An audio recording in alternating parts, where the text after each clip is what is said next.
because like you said, steps are so underrated. Hydrating, so underrated. Getting sunshine, ideally first thing in the morning, but sometime throughout the day, so underrated. Eating enough fiber and protein, especially for women, so underrated. Like there's so many basic things that people don't necessarily do themselves, but it's like that's part of the reason I was working with Jen is I needed someone to keep me accountable for working out less.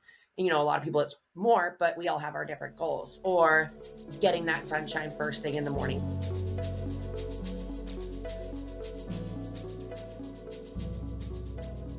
What's up, everybody? Welcome back to All Smith. Today's guest is a walking, lifting, leaping embodiment of true resilience. She's a 6-time CrossFit Games athlete, a former USA gymnast, and once crowned America's fittest woman. None other than Kari Pearce. Welcome to the show, Kari. Thank you so much for having me. I'm pumped to chat with you. It's been a couple of years since we've had you on the show, and life's changed a little bit for you. Yeah, life doesn't stop. It keeps moving in full force, but a lot of exciting things. So that's good. Yeah, totally. When you think about that, like, would you say that like your life up until this point, between your upbringing, between your schooling, between high level gymnastics and eventually high level CrossFit, did it prepare you for pregnancy and soon to be motherhood? I want to say yes, but also no. Like I knew pregnancy was going to be hard, but it's definitely a different kind of hard. Like I have seen other women that haven't been nauseous or anything first trimester. Some women are. I definitely was. And I Mm-hmm. just like had no energy and I had to just like accept that it was fine to lay on the couch and listen to my body. And I feel like being an athlete, it's always like push your body, push your body, push your body. And now it's like, no, like I need to listen to my body. But getting ready and preparing my body for pregnancy was a lot because I had a whole fertility journey, which we'll get a little bit into, I'm sure. But being an athlete, my upbringing, everything prepared me for that. And then Yeah. I feel like pregnancy has been a little bit of a different kind of journey. Yeah. Well, I'm proud of the patience. I'm proud of the resilience that you guys had in pursuit of wanting to have a beautiful child that's probably going to arrive here in the next month or so. Yeah. When you think about it, how was your headspace in relation to having kids? Because it's like there's a body composition component, there's a component around just like what that's going to do, how that's going to change your pelvic floor, your midline. I mean, how was that psychologically when you were just like, you know what, I want to go on this journey, I want to recreate a tiny human, and I want to experience like this true biological joy of passing on my genes with my husband. When I was growing up, and even as a gymnast and as a CrossFitter stuff, I wasn't fully sure if I ever wanted kids. I was kind of like, maybe, maybe not. We'll see. And then when I met Mitch, it was just something about that connection. I was like, I want a family with him. So I think Mm-hmm. like until that point, it was kind of like, maybe, I don't know, we'll see. And then it was like, okay, yeah, I want to have a family. I want to pass on my genes, his genes.